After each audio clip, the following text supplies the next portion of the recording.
my name is David, I'm in Tainan, and this is Taiwan in English. In today's exciting episode, we'll be talking about using AI as a tool to help make speech scripts for English contests. This is part 3 of using AI as a tool for contests. The first was for readers' theaters, and the second was for reading.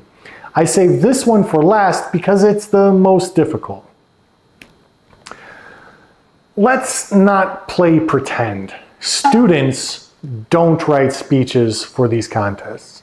I wish they would, I wish they did, but they don't. I think using AI could help them draft a base to edit and expand on an idea. Just be sure that it's a tool and not a replacement. When you are going over the speech, it needs to be believable. It's better if it's also true, but believable is more important.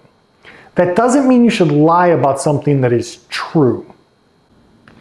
In general, when it comes to speech contests, if they don't tell you a topic, I always suggest inspirational or overcoming some challenge.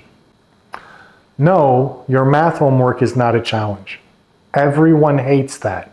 I suspect even or maybe especially math teachers. Physical challenges are the easiest. If you have some physical disability, remember the audience has to believe you. People without disabilities do not really understand how difficult normal things can be, and you don't want to sound like you're looking for pity. For most of us, the physical challenges are things like getting a good time on a fitness run, doing some number of activities like jumping rope, push-ups, sit-ups. In any of these speeches, you will want to start with some idea of why you want to do this. Then talk about why it is hard or difficult for you. After that, you'll want to talk about what you did so that you could do it. And you'll want to end with how you finally did the thing, or that you didn't do the thing yet, but it's something that is going to happen. Let's use AI to put a couple of these ideas together to make a draft speech. The prompt: write a speech for junior high school ESL about overcoming challenges. The topic is a student in the Scouts having a hard time hiking up Jade Mountain to collect and identify 5 tree leaves using their field guidebook. Focus on clear and engaging language suitable for a 3-minute speech. This is the speech that AI spit out. And if you look carefully, you'll see that I made a small mistake. This is a speech about you, something that you accomplished, something that you overcame. But because of the way that I worded the prompt, this generated a third-person text rather than a first-person text.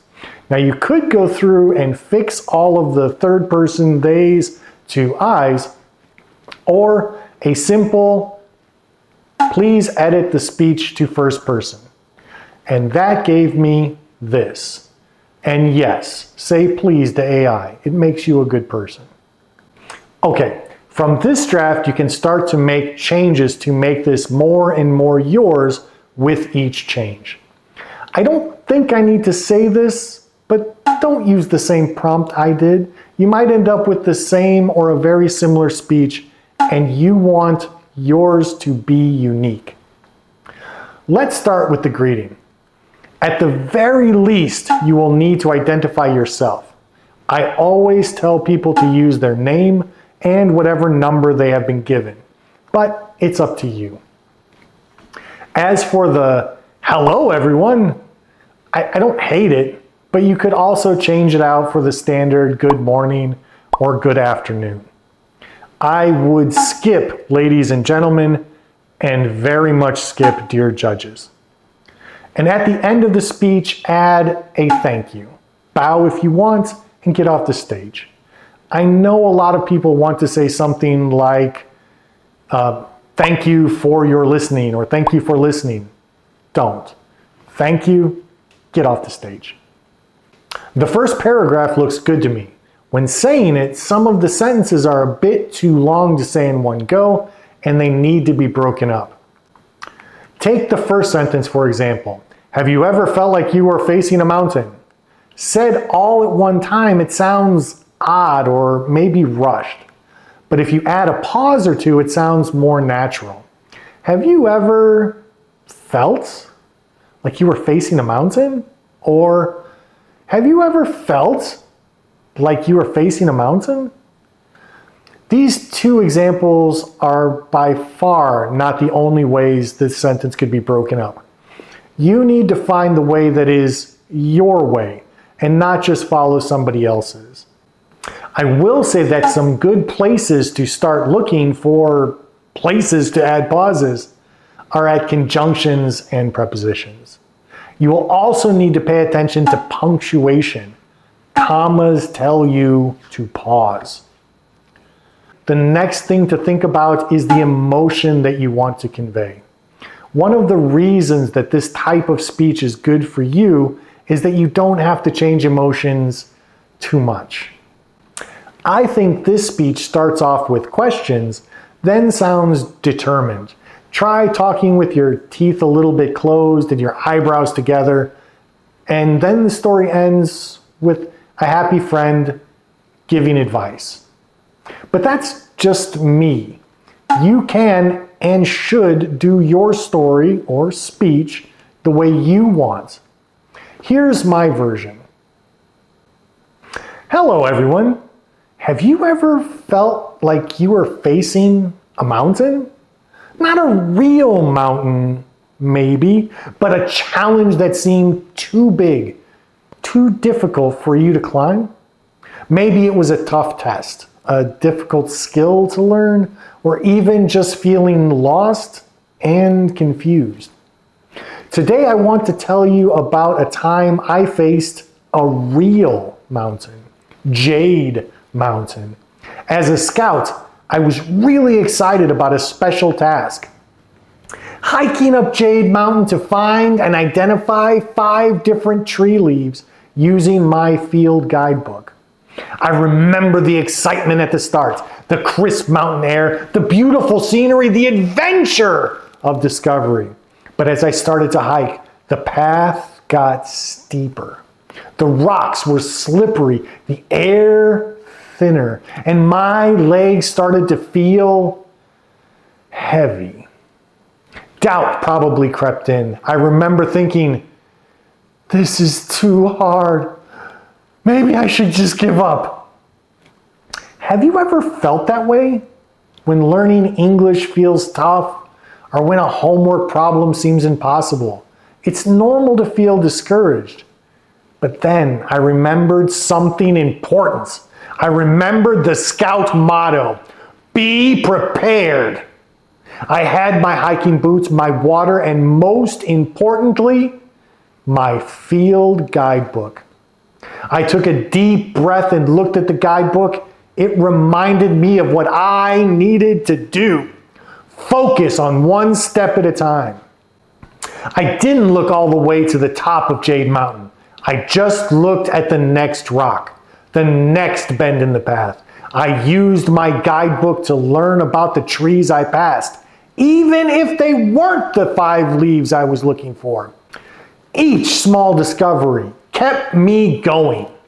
Finally, after a lot of effort, I reached a spot with many different trees. I carefully compared the leaves I found with pictures and descriptions in my guidebook. It took time and patience, but slowly, one by one, I identified 5 different tree leaves. My hike up Jade Mountain is like any challenge we face. There will be times when it feels difficult, when we want to give up.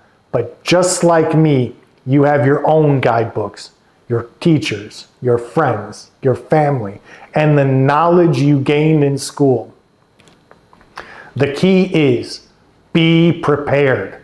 Learn what you need to know and gather your resources. Focus on small steps.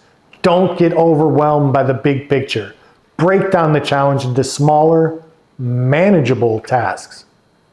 Use your resources. Don't be afraid to ask for help and use the tools that you have. Keep going, even when it's tough. Remember why you started and celebrate each small success. Just like me, reaching the top of Jade Mountain with my 5 leaves, you too can overcome any challenge you face. It might take time and effort, but with preparation, focus, and perseverance, you can reach your own summit. So the next time you face a mountain, big or small, remember my story on Jade Mountain. Take a breath, open your guidebook, and start climbing, one step at a time. You've got this. Thank you. Here are a couple more prompt examples. They are examples. Change some of the words. I think they can help you make an interesting and, more importantly, believable script. Example 1. Write a short, persuasive speech for junior high school ELS students about the importance of reducing plastic waste. Aim for a 2-minute delivery. Example 2. Generate an informative speech for ESL middle schoolers about the life cycle of a butterfly. Keep it simple and suitable for a 3-minute presentation. Example 3. Create a personal narrative for an ESL grade 8 speech contest about a time you overcame a challenge. Focus on clear and engaging language, suitable for a 2.5-minute speech. And if you've watched the other videos in this short series, remember to practice your delivery, intonation, and eye contact. The AI provides a great starting point for content, a draft, but you still have to edit and present it. And that is it for today. Before you go, if you liked the video or you learned something, please hit the like button and subscribe so you don't miss anything. And as always, if you have any questions or you just want to say hi, leave a comment or you can find me on social media. There are links in the description. And I will see you in the next exciting episode of Taiwan in English. Bye.